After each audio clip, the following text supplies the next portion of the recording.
అడగట్లేదు, ఏది అడగట్లేదు. ఫస్ట్ నుంచి I'm very clear about it. కావాలనే ఇది ఫ్యామిలీ గొడవగా మార్చి మార్చి మార్చి అందరినీ పిచ్చోలు చేయడం తప్ప ఇంకేది లేదు. సో పాత విషయాలు పక్కన పెడితే మార్చ్ 27 మీకు ఆర్డర్ చెప్పేస్తాను క్లుప్తంగా. మార్చ్ 27 నేను పాడి షరీఫ్ సిఐ గారికి ఫోన్ చేశాను, 100కి డైల్ చేశాను. ఎందుకంటే నాకు మనుషులు జమ అవుతున్నారు ఇంటి బయట.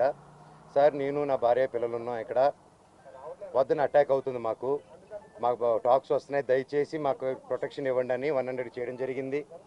ఆ నైట్ కూడా సిఐ గారు పంపించి మమ్మల్ని ఇంటి బయటికి రమ్మన్నారు. నేను మేమెందుకు సార్ ఇంటి బయటికి రావాలని క్వశ్చన్ చేసి మీరు రాలేదు. ఆ నెక్స్ట్ రోజు మార్నింగ్ కూడా పోలీసులు ఉన్నారు, నేను షూటింగ్ వెళ్ళడం జరిగింది, నేను ఇక్కడ ఉండడం జరిగింది. ఏప్రిల్ 1న నేను ఇక్కడ ఏప్రిల్ 2కి మేము బర్త్డే చేసుకుందామని మేము మా వరకే చేసుకుందాము, ఈ దీంట్లో ఈ గోల్లో అందరినీ పిలుచుకొని ఇది ఒక్కర్లేదు, ప్రశాంతంగా పాపతో టైం స్పెండ్ చేసుకుందాం అన్న బావతో చేసుకుందాం అనే ఉద్దేశంతో ఎవరిని పిలుచుకోకుండా నేను చేసుకుందాం అన్న టైంలో 1వ తారీఖు పొద్దున 1వ తారీఖు ఆ ముందు రోజు రాత్రి మేము వెళ్ళి సరే ఓకే ఇక్కడ వద్దు జైపూర్కి వెళ్ళిపోదాం, ఇవన్నీ ఎందుకు హెడ్ఏక్, మేము 4 టికెట్లు బుక్ చేసుకొని వెళ్దాం అనుకునే టైంలో మా అమ్మ అందరికి ఇన్ఫామ్ చేసి వెళ్తున్నామని. నేను వారం ముందు కూడా మా అమ్మగారికి కూడా క్లియర్గా చెప్పేశాను, నాకు విష్ణుకి ఏం కావాలో అన్నీ చేసుకోమనమ్మా, నాకు అక్కడ లేను. నేను నా వైఫ్ నా భార్య కూతురి బర్త్డే సందర్భంగా మేము ప్రియాంప్ ఇచ్చేస్తాం, మాకు మీ ఆస్తి లేదు, ఇది ఆస్తి గొడవే కాదు, మా నాన్నగారికి ఎప్పుడో పెట్టేశాను, నాకు ఆస్తి వద్దు నాన్న, మీది ఆస్తి వద్దు, కానీ పిల్లల భవిష్యత్తుకి మీకు సంబంధం లేదా, అది దట్ ఈస్ ఎందుకంటే స్టూడెంట్స్ నమ్ముకొని వచ్చారు, వాళ్ళు నమ్ముకొని వచ్చారు, అక్కడ స్టార్ట్ అయ్యేంత దూరం వచ్చింది అది. ఈరోజు నాకు ఆశ్చర్యం ఏంటంటే సిఐ గారు మీరు ఇక్కడ ఉండట్లేదు కదా అన్నాడు నాతో. సార్ అయితే మార్చి 27 మీకు ఫోన్ చేశాను కదా సార్, ఇక్కడే కదా ఉన్నాను, మీరే కదా ప్రొటెక్షన్ ఇచ్చారంటే సైలెంట్ ఉంటాడు. ఆయన స్క్రీన్ షాట్స్ రికార్డింగ్స్ అన్నీ కూడా మీకు ఇమ్మన్నాడు, ఆయన పర్మిషన్స్తో మీకు ఇవ్వబోతున్నాను. అండ్ 1వ తారీఖున పొద్దున నేను ప్రెస్ బృందానికి లింక్ పంపించాను, వీళ్ళకి ఆల్రెడీ పంపించాను. ఏప్రిల్ నుంచి అప్పుడు డిసెంబర్ 8 స్టార్ట్ అయిన గొడవలకి ఈరోజు వరకు ఒక్క ఛార్జ్ షీట్ ఫైల్ చేయలేదు.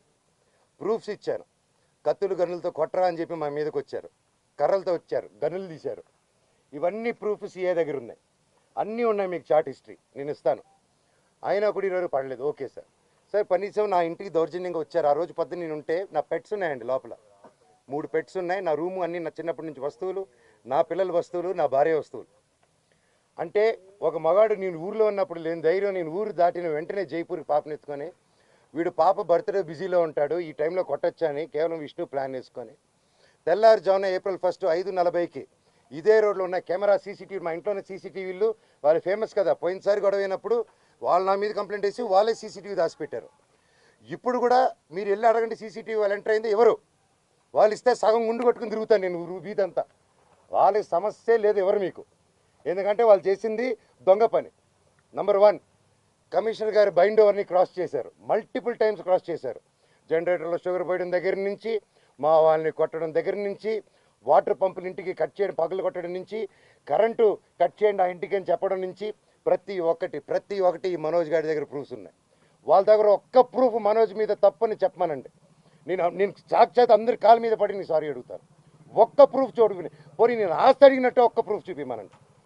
వాళ్ళు చెప్పేది ప్రతిదీ అబద్ధం. ఏప్రిల్ 1వ తారీఖున దౌర్జన్యంగా 30-40 కార్లు, ఆ వీడియో కూడా ఇచ్చాను మీకు, 30-40 కార్లు ఇదే వీధిలో వచ్చి మా సెక్యూరిటీ గేట్లు దూకి స్టంప్స్లో బూతులు మాట్లాడి నా సెక్యూరిటీని కొట్టి 3 గంటల వరకు బంధించారు లోపల. నేను 100కి చేశా, పోలీసుకి చేశా, సార్ కమిషనర్ గారికి చేశా, డీసీపీ గారితో మాట్లాడారు మా వైఫ్, సార్ ఇలా అయ్యింది, పెట్స్ ఉన్నాయి, అన్నీ పగలగొడుతున్నారు, మా వస్తువులన్నీ లోపల, నా రూమ్ వస్తువులన్నీ పగలగొట్టేశారు, నా బాబు ఫొటోస్, నా పాప ఫొటోస్, చిన్నప్పటి నుంచి ఉన్న వస్తువులు, నా పాప కోసం ఉన్న చిన్న చిన్న నగలు మేము బర్త్డే కోసం కొనుక్కున్నట్టువి ప్రతిదీ పగలగొట్టి ఎక్కడేశారో కూడా తెలియట్లేదు. నా కారు, నా 2016లో కొనుక్కున్న నా కారు టో చేసుకొని ఆల్మోస్ట్ 9 ఇయర్స్ కారు, నాకు చిన్న నేను పాత వస్తువులు అన్నీ ఎత్తి పెట్టుకుని ఉంటానండి, నేను అవే వాడుకుంటూ ఉంటాను, అండ్ నాకు ఆ సోకులు లేవు. అది తీసుకొచ్చి ఆ కార్ని టో చేసుకొని తీసుకొచ్చేసి వెళ్ళిపోయి ఆ రోడ్డు మీద వదిలేరు. నా మా వైఫ్ కారు మినీ కూపర్, దాన్ని టో చేసుకొని తీసుకొచ్చి ఆ గ్రౌండ్లో వదిలేరు. ఆ గ్రౌండ్లో వదిలి అక్కడ ఖర్చీపులు కట్టుకొని రౌడీ షీటర్లు అందరూ దిగి దగ్గరుండి దాన్ని టో చేసుకొని మళ్ళీ తీసుకెళ్ళి అక్కడ వదిలేరు. ఇవన్నీ గురువారెడ్డి గారికి, అవునా ఇంత గలీజ్గా ఎందుకు చేస్తున్నారు, ఇది బాగాలేదు మనోజ్ గారు అని చెప్పి సీఏ గారు చాలా ఫీల్ అవుతున్నారు, కానీ యాక్షన్ తీసుకోలేదు. నేను వెళ్ళండి సార్ మా వాళ్ళు ఉన్నారంటే ఇంటికి వెళ్ళారు. ఇంటికి వెళ్ళి మా సెక్యూరిటీ ఎక్కడని చూశారు. వచ్చేసారు రోజు గారు అన్నారు. సార్ నా ఇంట్లో అంతమంది దూరిపోయి అంత 5 ఎకరాలు అక్కడ ఉండే 3 acres ఇంట్లో మీరు అక్కడ లేదు అంటే ఎలా సార్, మీరు వెతికారా అంటే నాకు చేశారా సార్ అంటే అది లేదన్నారు. అక్కడ లేరు మనోజ్ గారు, నేను ప్రొటెక్ట్ చేస్తా అన్నారు. ఇది పొద్దునైంది. సాయంత్రం 3 గంటలకి ఇదే మనుషుల సెక్యూరిటీ గార్డ్ని కారులో వేసుకొని వాళ్ళతో బెదిరించి వాక్కుమూలన తీసుకొని సిఐ గారికి వచ్చి పోలీస్ స్టేషన్లో అప్పచెప్పారు. ఇప్పుడు పొద్దున అదే సిఐ గారు అక్కడ ఎవరు లేరన్నారు. ఇప్పుడు తిరిగి అప్పచెప్పారు. సార్ మీకే ఇది చేశారు కదా, మీరే నాకు అఫీషియల్గా చెప్పినారు, కేసు కట్టండి సార్ అంటే కట్టట్లేదు. పోనీ వాళ్ళిద్దరు సెక్యూరిటీలు సార్ మమ్మల్ని కొట్టారని కేసు పెడుతుంటే వాళ్ళు కేసు తీసుకోవట్లేదు. ఆ నోట్ చేసుకొని ఎఫ్ఐఆర్ చేయాలంటే ఇదంతా నేను పై వాళ్ళతో మాట్లాడాలి, నేను నాకు రైట్ లేదు అంటున్నాడు. పోనీ నేను అక్కడ నేను జైపూర్ నుంచి ఒక పక్క పాప బర్త్డే సెలబ్రేట్ చేసుకుంటూ జైపూర్ నుంచి మెయిల్ పెట్టాను, సార్ ఇలా జరుగుతుంది, గివ్ ప్రొటెక్షన్, కనీసం నా పెట్స్కి ఏం చేయకుండా చూడండి అనేసి యాజ్ సింపుల్గా నేను పెట్టాను. దానికి కలెక్టరేట్కి పెట్టాను, అందరికీ పెట్టాను. పెడితే నో రిప్లై. దానికి నేను డిజిటల్ సిగ్నేచర్ చేసి పంపించాను, నో రిప్లై. ఇవంతా చల్లవు అని చెప్పి సీఏ గారు చెప్పారు. పోనీ కంప్లైంట్ వచ్చింది కదా సార్, యాక్షన్ తీసుకుంటే లేదు. సరే, నేను ఊరి నుంచి వచ్చాను. ఊరి నుంచి వచ్చింది, ఇమీడియట్గా కంప్లైంట్ డ్రాఫ్ట్ చేసి ఈ గ్యాప్లో ఏమైంది, అదే రోజు 1వ తారీఖు బార్జిన్ అయ్యారా, నేను జైపూర్కి వెళ్ళానా, అదే రోజు నైటు విష్ణు ఎక్కువ అతను ఫాలోయింగ్ కారు ఉంటుంది, ఎక్కువ కారులో అతను మనుషులు వచ్చి నా నార్సింగ్లో నా ఆఫీస్కి గోడలు దూకి లోపలికి వచ్చి నా కారుని దొంగ కీ పెట్టి స్టార్ట్ చేసుకొని ఆ కారు దొంగతనం చేశారండి. అంటే ఎందుకు ఇంత దరిద్రానికి దిగజారుతున్నాడో నాకు అర్థం కావట్లేదు. ఎందుకింత నేను కేవలం నా భైరవం, నా కన్నప్ప మీదకి నా భైరవం వదులుతాను, ఇది కాదు మనం పోట్లాడాలంటే ఎండి ధరల మీద పోరాడదాం, పని మీద పోరాడదాం, హెల్తీగా పోరాడదామని నా భైరవం వదులుదాం అనుకున్నాం సినిమా. ఇంకంతే, భైరవం వదులుతున్నా అనేసరికి టెన్షన్ అయిపోయి కన్నప్ప పోస్ట్పోన్ చేసుకున్నాడు. ఆ కోపం ఎలా చేసుకోవాలో తెలియక నా మీద ఇదంతా రుద్దుతున్నారు. ఇమీడియట్గా డైవర్షన్. ఇప్పుడు మా అమ్మగారికి మా నాన్నగారికి వాళ్ళకి అవసరం అండి ఈ వయసులో. విష్ణు నాకంటే 4 సంవత్సరాలు పెద్దవాడు, అతనికి 4 పిల్లలు ఉన్నారు, వచ్చి మాట్లాడడం తెలియదా, కూర్చొని మాట్లాడమని అడుగుతున్నాను నేను. పెద్దమందిని పెద్దోళ్ళని కూర్చొని పెట్టి మాట్లాడిన మాట్లాడలేరా? ఇవన్నీ కాకుండా ఇలా పోలీస్ ఆఫీసర్తో హైకోర్టు నుంచి నాకు ఆర్డర్ వచ్చిందండి. ఇది బాగా వినండి సార్. హైకోర్టు నుంచి క్లియర్ ఆర్డరు, నేను కానీ ఇక్కడ కానీ డిస్ప్యూట్ జరిగేంత వరకు మేము ఇక్కడ ఉండొచ్చు, ఇద్దరు ఉండి, నేను ఎవరు ఉండకూడదని చెప్పాల. కలెక్టరేట్ దగ్గరికి వెళ్ళారు, నేను అమ్మ వచ్చి ఉండొచ్చు, నేను ఏం చేయట్లేదు, ఇదిగోండి అనేసి నా ఫైలు అప్పచెప్పాను నేను వాళ్ళకి. నేను వీళ్ళకి సినిమాలు పనిచేసినప్పుడు, నేను క్యాంపస్కి పనిచేసినప్పుడు ₹1 ట్రాన్సాక్షన్ వాళ్ళ దగ్గర నాకు వచ్చిందని చెప్పానండి. ఈ రోజు వరకు ఈ మనోజు ₹1 తీసుకోలేదు నా కుటుంబం నుంచి, ₹1 తీసుకోలేదు ఏ సినిమాకి. నేను బయట ప్రొడక్షన్ హిట్ కొట్టి బయట ప్రొడక్షన్లో చేసుకొని ఒకటి హిట్ కొడితే చాలు తీసుకొచ్చి ఇక్కడ లాక్ చేసేసాడు. విష్ణు కంపెనీలో 25 filmsలో నువ్వు చేయాలి, వేరే నువ్వు ఇప్పుడు ఆడగట్ట పేసుకొని చేయకపోతే విష్ణు కెరీర్ నిలబడదురా, నువ్వు ఆడగంటే అంటే నాకు కంఫర్టబుల్ లేదు, ఇప్పుడు I'm not ready for lady getup అన్నప్పుడు అంటే సెంటిమెంట్గా కూర్చొని పెట్టి, లేదు విష్ణు కెరీర్ నీ చేతిలో ఉంది, వాడిని నిలబెడదాం హీరోగా, నువ్వు ఒక పర్ఫార్మెన్స్, నువ్వు కామెడీ చేస్తావు, అంతా నువ్వు చేయి అంటే అన్న కోసం అమ్మాయి గెటప్ కూడా వేసుకొని యాక్ట్ చేశానండి. ప్రతిదీ చేశాను. వాళ్ళకి స్టంట్స్ డైరెక్ట్ చేశాను, సాంగ్స్ కంపోజ్ చేసి పెట్టాను, ప్రతి గొడ్డు చాకరీ చేసి పెట్టాను వాళ్ళకి. గ్రాఫిక్స్, నేను గ్రాఫిక్స్ చదువుకుంటే అతను గ్రాఫిక్స్ కంపెనీ పెట్టుకున్నాడు. మా నాన్న థియేటర్ పెట్టుకుంటే ఇతను సమోసాలు అమ్ముకుంటాడు. సో అది ఇతనికి ఉన్న ఇది. It's okay. సో మొన్న ఇప్పుడు coming to the point, high court order ఇచ్చిందండి, మేము ఉండొచ్చు, వాళ్ళు ఉండొచ్చు, వీక్లీ వన్స్ పోలీసు రావాలని. వీళ్ళు ఏం చేశారు, లోవర్ కోర్టుకి వెళ్ళి, అండ్ మాకు కేవేట్ వేస్తున్నాం అక్కడ, మీకు అందరికీ తెలిసేది. లోవర్ కోర్టుకి వెళ్ళి, రంగారెడ్డి కోర్టుకి వెళ్ళి దొంగ డాక్యుమెంట్ ఇచ్చి కేవేట్ ఉందని అబద్ధాలు, కేవేట్ లేదని అబద్ధాలు చెప్పి జడ్జి గారికి దొంగ ఆర్డర్ తీసుకొచ్చారు. కోర్టుని చీట్ చేశారు. కోర్టుని చీట్ చేసి స్టే తెచ్చారు. ఆ స్టే కూడా నాకు రాలేదండి. నేను ఇంట్లో నుంచి బయలుదేరడం, ఇల్లంతా ధ్వంసం చేసి పోలీసులు చెప్పా, నాకు నోటీస్ వచ్చింది తెలియదు, ఏం తెలియదు, ఏంట్రా రాజ్యాంగం ధైర్యం అనుకుని, సార్ ప్లీజ్ సార్ అంటున్నాను, వినట్లేదు. 3వ రోజు నేను ఇక్కడికి వచ్చిన సార్ ఏం జరుగుతుందంటే, మీ మీద ఆర్డర్ వచ్చింది సార్ అన్నాడు. ఆర్డర్ ఏంటి సార్, స్టే ఎందుకు వస్తుంది, కేవేట్ ఉంది సార్ హైకోర్టులో, ఆర్డర్ ఎలా వస్తుంది సార్ అన్నాను. ఇదిగోండి అంటే మేము కనుక్కుని, మాకు ఎవరు పంపించలేదు, పోస్ట్ రాలేదు, ఏం రాలేదు, ఒకసారి కనుక్కోండి. సో ఆర్డర్ రాలేదు మాకు. ఇది రాగానే నేను ఛాలెంజ్ చేశాను కోర్టుది. 15th కేసారు. నేను లేదండి ఇది అర్జెంటు, మీకు ఏదో చీటింగ్ జరిగింది అక్కడ, we want to prove it అని. నేను ఆ ఆర్గ్యుమెంట్ జరిగింది, వీ ప్రూవ్డ్ ఇట్ రైట్. కోర్టులో అక్కడ ఎవరో వీళ్ళు తప్పుదారి పెట్టించి కోర్టుకి చెప్పారు. జడ్జి గారు చెప్పి మమ్మల్ని కోర్టుని చీట్ చేస్తారని తిట్టి అవతల వాళ్ళని కూడా ఈయన మీద వేసిన ఆర్డర్ నేను వెకేట్ చేస్తున్నానని తీసేశారు. సో ఒరిజినల్ హైకోర్టు ఆర్డర్లో ఉంది. ఇప్పుడు నేను ఇక్కడికి వచ్చాను, మా ఇంట్లో ఎవ్వరూ లేరు, మొత్తం antisocial elements, rowdy sheeters, police లాఠీలు పెట్టుకొని ఈ అమ్మ ఫోటోలు తీసింది. ఈ అమ్మాయిని ఆపేస్తే మీరు ఎవరు రాలేదు, అమ్మ నా బెండెక్కమ్మ అని చెప్పి ఈ తల్లిని తీస్తుంది. సిఐ వచ్చారు. సిఐ వచ్చేసి ఈ పాప మీద పట్టుకొని తోయడం, పోలీసులు అందరూ నేను అడ్డుపడిపోయాను. నా ముందు చేయకండి సార్, నా ముందు చేయకండి అని చెప్పేసి అడ్డుపడిపోయి పెళ్ళు మిల్లు ఇంకో టీవీ ఇంకో ఆయన వచ్చి లాగేశారు. అంటే మోహన్ బాబు గారు ఇంటి దగ్గరికి వస్తే ప్రెస్నైనా కొడతారు, పోలీసులైనా వచ్చి ప్రెస్ని కొట్టేస్తారు. నాకు కోసం వచ్చి నా వల్ల మీకు అదైనందుకు ఐఎమ్ రియలీ సారీ తల్లి. ఒక అన్నగా నేను ఎప్పుడు ఉంటాను, ఐఎమ్ సారీ. బట్ మీరు అంత గట్టిగా పోరాడారు, నిలబడారు, థ్యాంక్ యూ. తప్పు లేనప్పుడు మిమ్మల్ని ఎందుకు సార్ ఆపుతున్నారు అక్కడ రాకుండా? నేను రమ్మంటున్నాను ప్రెస్ని, నేను ఎక్కడికైనా వచ్చి మాట్లాడుతుంటున్నాను, ఎందుకు ప్రెస్ని రానిట్లేదు?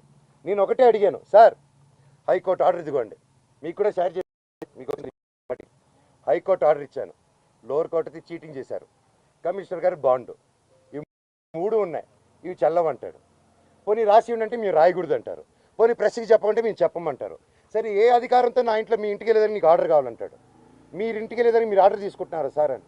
లేదు మీ నాన్న చెప్పాలి మాకు అంటున్నారు. సార్ అది కోర్టులో ఉంది సార్, మీరు ఎందుకు మా నాన్న మాట వింటున్నారు? మీరు కోర్టు మాట వినాలి కదా సార్ ఏపీ గారు అంటున్నాను. లేదు సిఏ గారు ఏసీపీ గారు లేరు, మోహన్ బాబు గారు చెప్పాలి అంటున్నారు. సార్ ఇది ఎక్కడ సార్? ఇంటి లోపల మా నాన్న లేరు, ఎవరు లేరు, మా పెట్స్ ఉన్నాయి, 25 మంది రౌడీ షీటర్లు ఉన్నారు. నేను డ్రోన్ పంపిస్తాను సార్ చూడండి సార్ అంటే పంపించద్దు, మేము చూడకూడదు. పోనీ నేను ఇక్కడ ఉంటాను సార్, మీరు లోపలికి వెళ్ళిన పెట్స్ నేను కుక్క పిల్లలన్నీ ఇచ్చేయండి సార్, తీసుకెళ్ళిపోతాను. 3 ఉన్నాయి సార్, వాళ్ళు నీళ్ళు పెడుతున్నారు, ఏం పెడుతున్నారు, ఎండాకాలం మేము చూసుకుంటాను సార్, పిల్లల్లా పెంచుకుంటాం వాటిని, మేము నా కాదు మీరు వెళ్ళి తండ్రి సరే దండం పెట్టుకున్నాను, కాలు పట్టుకుంటాను సార్ అన్నాను. నేను కళ్ళల్లో నీళ్ళు వచ్చేసింది, ఆ పెట్స్ వచ్చేసి గేటు సందుల్లో మీకు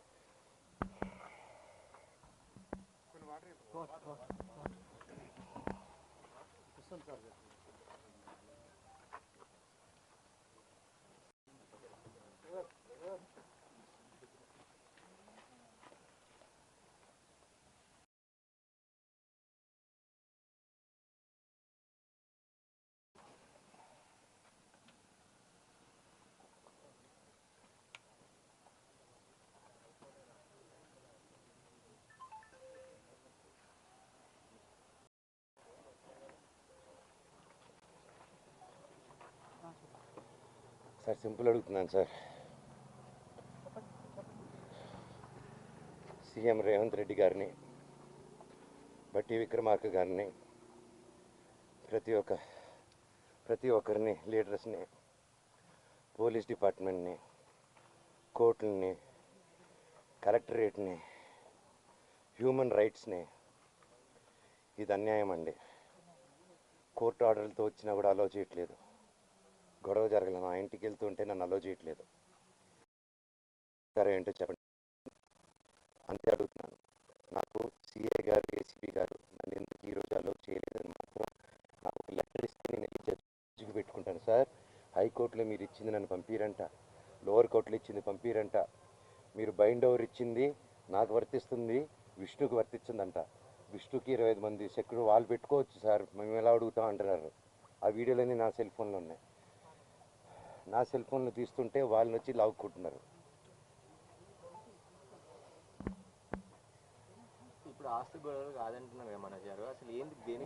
నా తల్లి మీద నా పిల్లల మీద ప్రమాణం చేసి చెప్తున్నాను, ఏ రోజు నేను ఆస్తి అడగలేదు, నా భార్య కూడా ఆస్తి అడగలేదు. మా 2 పక్కల ఆస్తి గురించి మేము ఏ రోజు సంభాషణ తీయలేదు. మాకు దొంగ సిగ్నేచర్లు పెట్టారు, ఫ్రాజరీలు చేశారు, మేము ఫ్రాజరీ కేసులు కూడా వేయలేదు. మేము వాళ్ళ కర్మకు వాళ్ళు పోతారు, కర్మ సిద్ధాంతాన్ని నమ్ముకొని ఉంటాం. అర్థమైందండి? కుళ్ళండి, చిన్నప్పటి నుంచి నేనంటే కుళ్ళు. నా జుట్టు విష్ణు చేతికి వెళ్ళాలి, నా జుట్టు మనోజ్ జుట్టు నా చేతికి కావాలి నాయన అంటే, సరే బిడ్డ వాడి జుట్టు నీకు ఇస్తారని మాటిచ్చారు. అంతకు మించి నేను అది ఇవ్వట్లేదు. క్యాంపస్ అడిగాను, చేసే మనీ స్విండలింగ్ గురించి అడిగాను, ఆ డబ్బు విష్ణు చేసే దొంగతనాల గురించి అడిగాను, పిల్లల దగ్గర దోచుకునే దాని గురించి అడిగాను, లోకల్ ప్రజలను దోచుకునేది అడిగాను, ప్రూఫ్లు హ్యాండ్ ఓవర్ చేశాను, అన్నీ చేస్తున్నాను సార్. దయచేసి నన్ను ఎందుకు మాట్లాడే స్కోప్ ఇవ్వట్లేదు, కోర్టు ఆర్డర్ నన్ను ఎందుకు అలో చేయట్లేదు అడగండి. సారీ, నేను మళ్ళీ ప్రశ్న